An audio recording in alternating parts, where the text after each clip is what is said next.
Bonjour, je suis Aurélien Pichon, directeur de l'UFR SAPS de l'Université de Poitiers. Les candidatures sont analysées par les collègues responsables des formations qui étudient les dossiers des candidats à l'intérieur d'une commission d'examen des vœux. Donc ces commissions d'examen des vœux locales sont composées d'enseignants et d'enseignants-chercheurs qui interviennent dans la formation et qui sont à même de juger les candidatures des lycéens et des lycéennes. Les critères d'examen des vœux sont différents d'une formation à l'autre en fonction des exigences de la formation. On essaye d'adapter ces critères au regard des compétences attendues pour réussir dans la formation.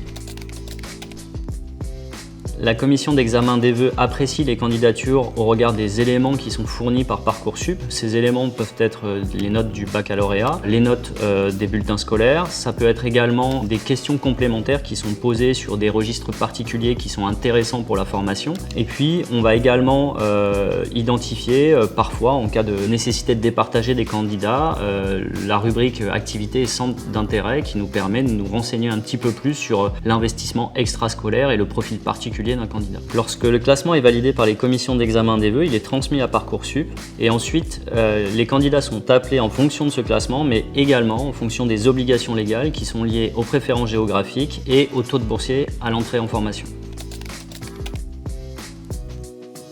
Nous conseillons aux candidats d'aller s'informer le plus tôt possible sur ces critères et les attendus à l'entrée en formation, de façon à enrichir son dossier extrascolaire au regard des investissements associatifs et citoyens et de son parcours sportif extrascolaire, et puis de bien renseigner leur motivation, leurs, on va dire, compétences particulières qui pourraient être valorisées dans le cadre des commissions d'examen des vœux.